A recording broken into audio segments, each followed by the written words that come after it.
YouTube channel में आपका दिल से स्वागत है। ये कहानी एक योद्धा के जीवन से प्रभावित एक मोटिवेशनल स्टोरी है जो आपको अपनी जिंदगी को देखने का एक नया नजरिया सिखाएगी। बहुत समय पहले की बात है। सबल नाम का लड़का पूरे दिन अभ्यास करके सो रहा था तो उसे एक रात बुरा सपना आता है जिसमें वह हर रोज की तरह अपने गुरु के आश्रम में तलवारबाजी के मुश्किल दांव पच्चों का अभ्यास कर रहा था। उसका अभ्यास अच्छा चल रहा था, लेकिन जैसे ही वह एक ऊंची छलांग लगाकर जमीन में वापस आता है, उसका एक पैर टूटकर कांच के टुकड़ों की तरह बिखर जाता है। उसकी ऐसी हालत देखकर सभी लोग डर जाते हैं, लेकिन एक रहस्यमय आदमी बड़ी शांति से उन टुकड़ों को इकट्ठा करने लगता है, जिसने काले रंग के जूते पहने हुए थे। सबल घबराकर नींद से जाग जाता है। उस समय रात्रि से सुबह होने वाली थी और वह खुद को शांत करने के लिए बाहर टहलने निकल जाता है। कुछ देर चलने के बाद वह एक पुराने घर के बाहर आकर रुक जाता है और उसके बाहर पेड़ के नीचे जाकर बैठ जाता है।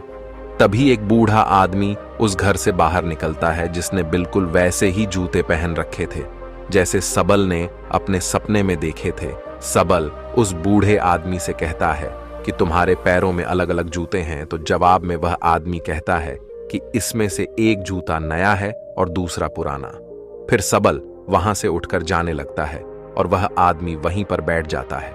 लेकिन जब अगले ही पल सबल पीछे मुड़कर उस आदमी को देखता है तो वह आदमी उस घर की छत पर पहुंच चुका था, जो कि आश्चर्यचकित कर देने वाली बात थी, क्योंकि एक बूढ़े आदमी के लिए बिना किसी सहारे के इतनी जल्दी छत पर पहुंच जाना असंभव बात थी। सबल उस बूढ़े आदमी से पूछता है कि उसने ऐसा कैसे किया, लेकिन वह आदमी रहस्यमय ढंग से चुपचाप उसकी ओर देखता रहता है। तो सबल वहां से चला जाता है। फिर सबल आश्रम के अभ्यास मैदान में तलवारबाजी का अभ्यास करने जाता है। सबल अपने आश्रम का सर्वश्रेष्ठ तलवारबाज था, लेकिन वह अपने प्रदर्शन से संतुष्ट नहीं था। वह खुद को दूसरों से बेहतर समझता था, इसीलिए वह थोड़ा घमंडी भी था। अपने आप को सबसे श्रेष्ठ साबित करने के लिए वह तलवारबाजी पर ऐसे ऐसे प्रयोग करता था जो कि बहुत ही मुश्किल और खतरनाक थे। ऐसे प्रयोग करके वह सर्वश्रेष्ठ तलवारबाज बनना चाहता था, क्योंकि तलवारबाजी के क्षेत्र में ऐसे प्रयोग और अभ्यास आज तक किसी ने नहीं किए थे। लेकिन उन अभ्यास को वह कर नहीं पा रहा था और बार बार जमीन पर गिर जाता था। उसके गुरु को यह सब जानलेवा सबल का अभ्यास पागलपन लगते थे। वह उससे कहते हैं कि तुम एक बेहतरीन योद्धा हो, लेकिन तलवारबाजी के इन अभ्यास को कर पाना संभव नहीं है, क्योंकि इसके लिए असाधारण ताकत, अचूक तकनीक और निडरता की जरूरत है। और अगर तुमसे जरा सी भी गलती हुई तो तुम बुरी तरह घायल हो सकते हो या फिर तुम्हारी जान भी जा सकती है। गुरु की बातें सबल को दुखी कर देती हैं। उसे इन विशेष अभ्यास को करने के लिए विशेष प्रशिक्षण की जरूरत थी, तो वह मदद मांगने वह उस बूढ़े आदमी के पास चला जाता है। सबल उससे पूछता है कि आप पलक झपकते ही उस ऊंची दीवार पर उस दिन कैसे चढ़ गए थे, क्योंकि मैं खुद एक योद्धा हूं और मैं अच्छी तरह यह जानता हूं कि कोई भी योद्धा ऐसा नहीं कर सकता। वह आदमी सबल से कहता है, उसे समझने के लिए अभी तुम बहुत कमजोर हो और तुम्हें बहुत कुछ सीखने की जरूरत है। लेकिन सबल को अपने अभ्यास और ज्ञान पर बहुत घमंड था, इसीलिए वह कहता है कि मुझे हर चीज की जानकारी है और तुम मुझसे कोई भी सवाल पूछ सकते हो। तो वह बूढ़ा आदमी उससे पूछता है कि क्या तुम खुश हो?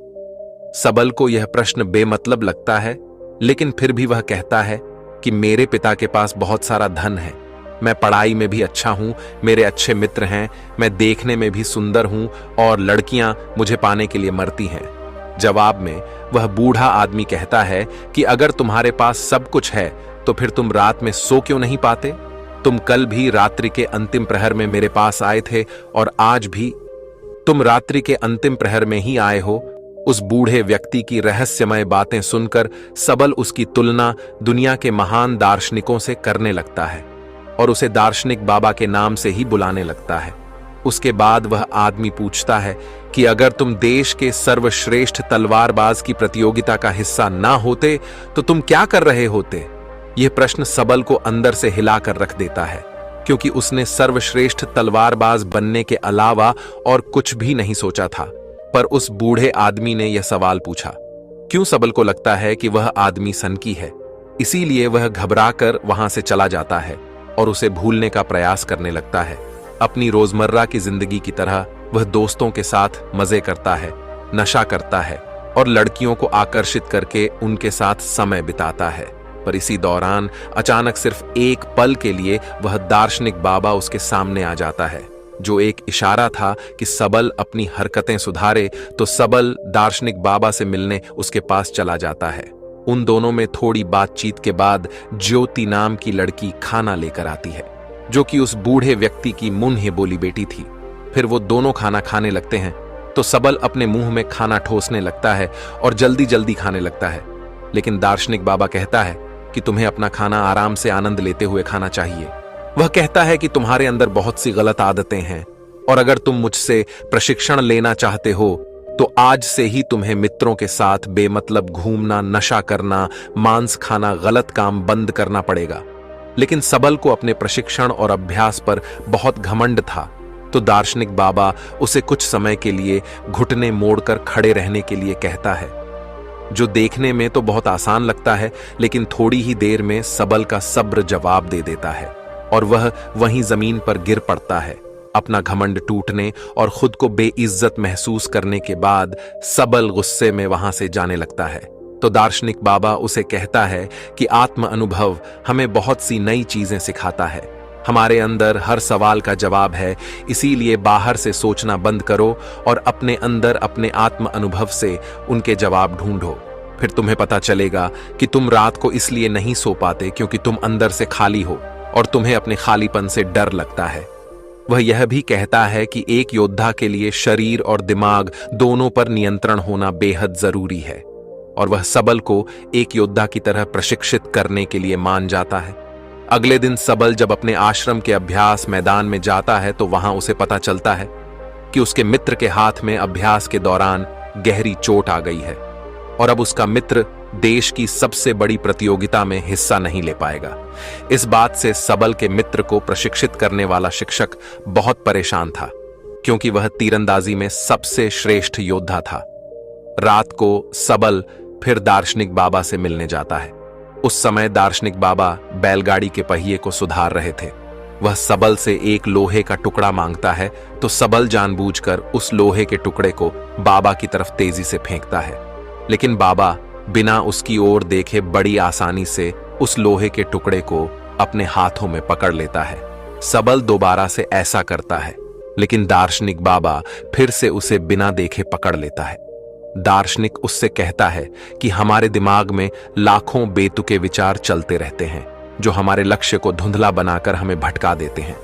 फिर वह सबल को थप्पड़ मारकर उसे उकता है और बदले में मुक्का मारने के लिए कहता है।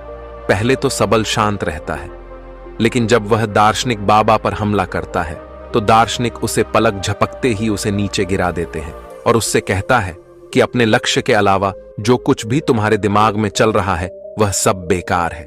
उस कचरे को अपने दिमाग से बाहर निकाल दो। और वह उसे अगली सुबह नदी के पुल के ऊपर मिलने बुलाता है। अगले दिन जब सबल नदी के पुल पर पहुंचता है तो दार्शनिक उसे धक्का देकर पुल से नीचे गिरा देता है। सबल गुस्से में दार्शनिक पर चिल्लाने लगता है। तब दार्शनिक कहता है, जिस पल तुम नीचे गिर रहे थे उस पल तुम्हारा दिमाग बिल्कुल खाली था, अब फिर से उसमें कचरा भर चुका है। सबल गुस्से में कहता है कि मेरे दिमाग में कोई कचरा नहीं भरा है। तो दार्शनिक सबल के दिमाग पर नियंत्रण करके वह सब देखने लगता है जो उसके दिमाग में चल रहा था। फिर वह कहता है कि अगर तुम अपना ध्यान इन फिजूल के विचारों में रखोगे तो तुम अपने वर्तमान के पलों को जी नहीं पाओगे, और जब तुम अपना सारा ध्यान वर्तमान के पलों में रखोगे तब तुम्हें पता चलेगा कि तुम क्या कर सकते हो और इतने अच्छे से कर सकते हो। सबल को चोट लगने के बाद तीरंदाजी सिखाने वाला शिक्षक सभी छात्रों की परीक्षा ले रहा था। इस दौरान सबल दार्शनिक के सिखाए तरीके से अपने ध्यान को एकाग्र करने में सफल हो जाता है और पूरी एकाग्रता के साथ तीरंदाजी का बेहतरीन प्रदर्शन करके दिखाता है, जो कि शायद उसके मित्र से भी बेहतर था। सभी लोग ऐसे प्रदर्शन को देखकर हैरान रह जाते हैं। फिर उस रात दार्शनिक को पूरी बात बताता है। वह खुश था और उसे अपने प्रदर्शन पर नाज था, क्योंकि दूसरे खिलाड़ी योद्धा उससे जलने लगे थे, लेकिन दार्शनिक को उसकी बातों में कोई दिलचस्पी नहीं थी। वह कहता है कि तुम अभी भी अतीत में जी रहे हो और तुम्हें अपने प्रदर्शन पर घमंड भी है। इसका मतलब अभी तुम कुछ भी नहीं सीखे। इतना कहकर वह उसे घर जाने के लिए कहता है और आज रात उसे कुछ भी सिखाने से मना कर देता है। लेकिन यहां कुछ अजीब होता है। सबल वहां छुपकर सुबह होने का इंतजार करता है और सुबह होते ही दार्शनिक का पीछा करने लगता है। दार्शनिक सांभर के अभ्यास मैदान में चला जाता है और जाकर एक ऊंचे स्थान में बैठ जाता है। सबल दार्शनिक के बगल में जाकर बैठता है तो वह महसूस करता है कि वह सभी खिलाड़ी योद्धाओं के दिमाग को पढ़ पा रहा है। वह उनके दिमाग में चल रही सभी बातों को सुन सकता है। उसे हैरानी तो तब होती है जब सबल स्वयं को उस अभ्यास मैदान में आते हुए देखता है। यह देखकर वह अपनी जगह से नीचे गिर जाता है। फिर उसे पता चलता है कि यह सब तो उसका भ्रम है। ना तो सुबह हुई थी और ना ही उसने दार्शनिक का पीछा किया था। यह तो दार्शनिक था जो उसके दिमाग से खेल रहा था। दार्शनिक उससे कहता है कि अभी तो तुम्हें बहुत कुछ सीखना बाकी है। लेकिन सबल बुरी तरह से डर चुका था तो वह घबराकर वहां से चला जाता है। इस घटना का सबल पर उल्टा असर पड़ता है। उसका आत्मविश्वास नीचे गिरने लगा था, जो उसके साथी योद्धा भी महसूस करते हैं और उसका शिक्षक भी, क्योंकि उसका प्रदर्शन कमजोर पड़ने लगा था। अगले दिन वह दार्शनिक के घर के बाहर ज्योति को देखता है, जो कि दार्शनिक के लिए खाना लेकर आई थी। वह उससे कहता है कि मुझे लगा था कि दार्शनिक के तरीकों से मैं एक बेहतर योद्धा बन सकता हूं, लेकिन मेरे साथ बिल्कुल उल्टा हो रहा है। फिर दार्शनिक सबल से वो सारे काम करवाता है जो आज से पहले उसने कभी नहीं किए थे, जैसे कि कचरा साफ करना, गंदगी साफ करना, कपड़े धोना और लोगों की मदद करना, दोस्तों के साथ घूमना और गप्पे मारना, बंद मांस खाना। बंद सबल यह सब कर तो रहा था, लेकिन उसे यह सब बेमतलब लग रहा था। उसका प्रदर्शन सुधरने की बजाय दिन प्रतिदिन खराब होता जा रहा था, क्योंकि वह दार्शनिक की शिक्षाओं को समझ नहीं पा रहा था। और एक दिन तंग आकर वह दार्शनिक से झगड़ने लगता है। वह कहता है कि गंदगी साफ करके मैं कौन सा योद्धा बन सकता हूं। लेकिन दार्शनिक कहता है कि मैं तुम्हें किसी भी स्थिति में ध्यान करना सिखा रहा था और इससे तुम्हारा घमंड और बुरी आदतें कम हो जाएंगी। लेकिन सबल का गुस्सा बढ़ता ही जा रहा था। वह कहता है कि तुमने पहले दिन मुझसे पूछा था कि क्या मैं खुश हूं, तो आज मैं तुमसे पूछता हूं कि क्या तुम इस खंडहर घर में खुश हो। असल में सबल को लगता है कि दार्शनिक जिंदगी से हारा हुआ व्यक्ति है जो अपनी जिंदगी में सफल नहीं हो पाया है और उसकी रहस्यमयी बातें सुनकर वह गलती से उसके चक्कर में फंस गया है।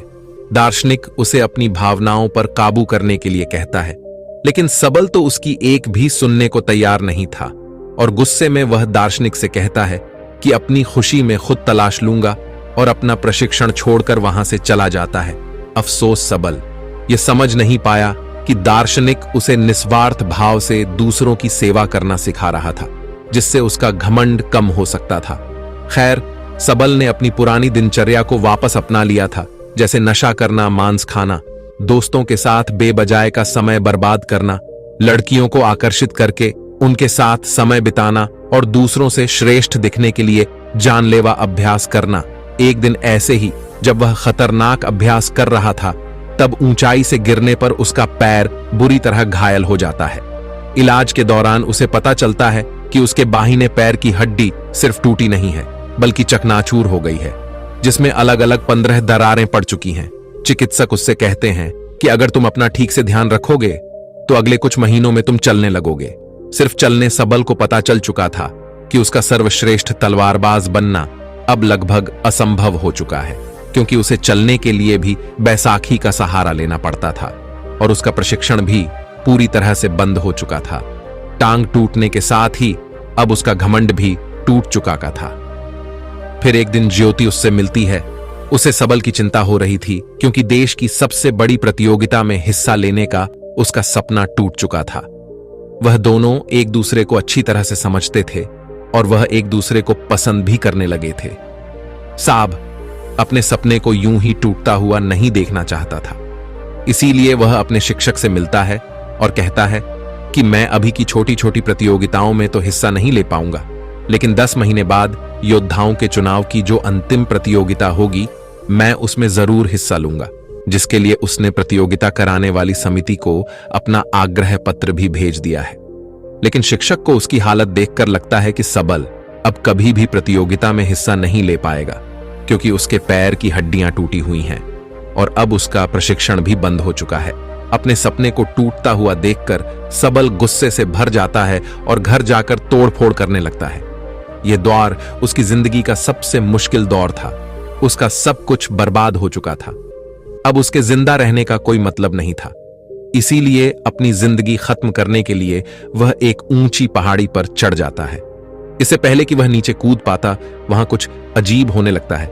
उसे एक इंसान नजर आता है जो कोई और नहीं बल्कि उसी की बुरी परछाई थी। वह परछाई उसके घमंड, उसके गुस्से, उसके डर, उसके संदेह और उसके अंदर चल रही उथल पुथल को दर्शाती है। वह कोई और नहीं बल्कि उसी के अंदर का शैतान था जो सबल को नीचे कूदने के लिए उकसा रहा था। यहां सबल समझ जाता है कि अगर वह अपने अंदर की सभी बुराइयों को खत्म कर देगा तो उसके अंदर शांति आ जाएगी। तभी वह शैतान नीचे गिरकर हमेशा के लिए खत्म हो जाता है। लेकिन यह सब तो बस उसका एक सपना था। वह शैतान तो अभी भी उसके अंदर ही था। उसने सपने के जरिए अपनी जिंदगी की सच्चाई को देखा था, तो मदद मांगने वो उस दार्शनिक के पास चला जाता है। सबल दार्शनिक के पास जाकर रोने लगता है। दार्शनिक उससे कहता है कि हर चीज का एक मकसद होता है। अब तुम्हें अपने सवालों के जवाब अपने अंदर से ही ढूंढने पड़ेंगे, और जब तक तुम्हें अपने अंदर से कोई खास जवाब नहीं मिलता तब तक तुम उस पेड़ के नीचे बैठे रहो। सबल पेड़ के नीचे बैठकर सोचने लगता है। उसके पास समय तो बहुत था, लेकिन वह क्या सोचे उसे यह पता नहीं था। वह बार बार अपने नए जवाब के साथ दार्शनिक से मिलता, लेकिन हर बार दार्शनिक उसके जवाब से संतुष्ट नहीं होता था और उसे वापस भेज देता था। फिर सारी रात सोचने के बाद जब सुबह वह एक नई शादीशुदा जोड़े को देखता है तो उसे अपना जवाब मिल जाता है। फिर सबल दार्शनिक के पास जाता है और कहता है कि हमारी जिंदगी का एक एक पल बहुत खास है, हमें अपनी जिंदगी की कद्र करनी चाहिए। उसका यह जवाब सुनकर दार्शनिक खुश हो जाता है। सबल को अपनी जिंदगी की कीमत पता चल चुकी थी। अब ऊंचाई से कूदने के विचार उसके दिमाग में नहीं आएंगे। दार्शनिक के साथ रहते हुए वह बहुत सी नई बातें सीखता है। दार्शनिक उसके अंदर फिर से जीने की आशा भरता है और अपनी जिंदगी फिर से शुरू करने के लिए उसे तैयार करता है। फिर एक दिन सबल अपने मित्रों से मिलता है और अतीत में अपने बुरे व्यवहार के लिए उनसे माफी मांगता है। उसके मित्र सबल का यह रूप देखकर हैरान रह जाते हैं। दार्शनिक के विचारों ने सबल को पूरी तरह से बदल दिया था और एक दिन सबल दार्शनिक से कहता है कि वह उसी की तरह लोगों के निस्वार्थ भाव से सेवा करने के लिए तैयार है। लेकिन दार्शनिक उसे उसकी तलवारबाजी का प्रशिक्षण फिर से शुरू करने के लिए कहता है, पर सबल उससे सहमत नहीं होता। वह कहता है कि मेरे पैर की हड्डी टूटी हुई है, मैं यह नहीं कर सकता। दार्शनिक कहता है कि एक योद्धा कभी भी अपनी जीत या श्रेष्ठता की चिंता नहीं करता। उसे जो काम सबसे प्यारा है वह उसे करता रहेगा, चाहे उसमें उसकी जान ही क्यों ना चली जाए। फिर दार्शनिक उसे अभ्यास के लिए एक छोटे से मैदान में ले जाता है, जिसे उसने तब तैयार किया था जब सबल घायल होकर बिस्तर में पड़ा था। अपने पैर में 15 चोटें होने के बाद भी सबल पूरी मेहनत और लगन से अभ्यास करता है और खुद को आने वाली प्रतियोगिता के लिए तैयार करता है। और एक दिन जब वह अभ्यास के लिए अपने पुराने आश्रम में जाता है तो उसे देखकर उसके साथी योद्धा और शिक्षक हैरान रह जाते हैं। लेकिन सबल की परेशानी तो तब बढ़ती है जब उसका शिक्षक उसे एक चिट्ठी देता है। प्रतियोगिता आयोजित कराने वाली समिति ने सबल की प्रतियोगिताओं में हिस्सा लेने के लिए मना कर दिया था। समिति ने सबल के चिकित्सकों से बात की। उन्होंने सबल के शिक्षक से भी पूछा, लेकिन शिक्षक ने सबल को अपने घमंड में आकर जानलेवा अभ्यास करते हुए देखा था। उसे लगता था कि सबल इस प्रतियोगिता के लिए पागलपन की किसी भी हद तक जा सकता है, जो एक दिन खुद को ही मार डालेगा। इसीलिए उसने साब की हिस्सेदारी का समर्थन नहीं किया। अपने मंजिल के इतने करीब आकर एक बार फिर से उसका सपना टूट जाता है। दार्शनिक उससे कहता है कि कोई भी असहमति पत्र तुम्हें रोक नहीं सकता, तुम वह करते रहो जो तुम्हें अच्छा लगता है। लेकिन सबल कहता है कि मेरा लक्ष्य सिर्फ अभ्यास करना नहीं, बल्कि देश की सबसे बड़ी प्रतियोगिता में स्वर्ण पदक जीतना है। दार्शनिक कहता है कि स्वर्ण पदक जीतना सिर्फ एक लालच है। अगर वह मिल भी जाए तो क्या, जब तक तुम अंदर से खुश नहीं हो, कोई भी बाहरी चीज तुम्हें खुशी नहीं दे सकती। दार्शनिक उसे अपनी भावनाओं पर काबू करने के लिए कहता है, लेकिन सबल बहुत परेशान था। वह गुस्से में आकर दार्शनिक से कहता है कि मैं अपना सब कुछ छोड़ने के लिए तैयार था, लेकिन तुमने मुझे फिर से प्रशिक्षण के लिए कहा। वह काफी हताश हो चुका था, उसे कुछ समझ नहीं आ रहा था, तो अपने अंदर से जवाब ढूंढने के लिए वह उस पेड़ के नीचे बैठ जाता है। दार्शनिक उसकी तरफ को देखता है तो उसे कल सुबह अपने साथ एक पहाड़ के ऊपर चलने के लिए कहता है, जहां कोई खास चीज है। फिर अगली सुबह सबल बुरी तरह थका देने वाला लंबा सफर तय करता है। दार्शनिक उसके आगे की तरफ था और पीछे पीछे सबल। जब वह पहाड़ी की चोटी पर पहुंचते हैं तो सबल दार्शनिक से पूछता है कि बताओ, आप मुझे क्या दिखाना चाहते थे? ये पहाड़, ये नजारा या फिर कुछ और? तो दार्शनिक उसके पैर के पास पड़े एक पत्थर की ओर इशारा करता है और कहता है कि मैं तुम्हें यह पत्थर दिखाने के लिए यहां लाया हूं। इतना सुनने के बाद सबल निराश हो जाता है। वह कहता है कि आधे दिन का इतना लंबा सफर तय करके हम यहां इस मामूली पत्थर को देखने आए हैं। फिर उसे एहसास होता है कि दार्शनिक जरूर उसे कुछ समझाना चाहता है। थोड़ी देर सोचने के बाद वह समझ जाता है कि जब तक उसे मंजिल के बारे में पता नहीं था, तब तक वह अपने सफर का आनंद ले रहा था और वह खुश था। लेकिन जैसे ही वह मंजिल तक पहुंच गया, उसकी खुशी खत्म हो गई, क्योंकि जो खुशी सफर में है वह मंजिल को पाने में नहीं। सबल यह भी समझ चुका था कि उसका लक्ष्य हासिल करने का सपना भी इस पत्थर की तरह ही है, जिसे हासिल करने या ना करने से कोई फर्क नहीं पड़ता, क्योंकि असली खुशी तो सफर के दौरान है। सबल अब समझ चुका था कि अब उसे क्या करना है। वे दोनों पहाड़ी से वापस आते हैं और सबल अब अपने सफर का आनंद लेते हुए वह बिना किसी हार जीत की चिंता किए अभ्यास के मैदान में अभ्यास करने लगता है। उसका बेहतरीन प्रदर्शन अभ्यास देखकर सभी हैरान हो जाते हैं और उसका शिक्षक उसे अंतिम चुनावी प्रतियोगिता में ले जाने के लिए मान जाता है। सबल अपने साथ दार्शनिक को भी ले जाना चाहता था, लेकिन जब वह उस पुराने घर में पहुंचता है तो उसे पता चलता है कि दार्शनिक वहां से हमेशा के लिए जा चुका है। शायद दार्शनिक अपना काम पूरा कर चुका था। फिर अंतिम चुनावी प्रतियोगिता में सबल अपना सर्वश्रेष्ठ प्रदर्शन करता है। उसका अपने दिमाग पर पूरा नियंत्रण था। उसे प्रतियोगिता जीतने का लालच या डर नहीं था। वह तो बस इस पल का आनंद ले रहा था। इतनी भयंकर दुर्घटना के बाद भी उसका ऐसा श्रेष्ठ प्रदर्शन देखकर सभी लोग बहुत ज्यादा हैरान थे। इसके बाद सबल ने अंतिम प्रतियोगिता में देश के सबसे बड़े योद्धा का खिताब जीता और उसके बाद उसने ज्योति के साथ शादी भी कर ली। बाद में सबल ने अपनी किताबों और बातों के माध्यम से दार्शनिक के विचारों को जन समूह तक पहुंचाने का प्रयास किया। दोस्तों, आपने आज के इस वीडियो से क्या सीखा वह मुझे आप कमेंट में बता सकते हैं। इसी के साथ में उम्मीद है कि आपको आज की वीडियो पसंद आई होगी।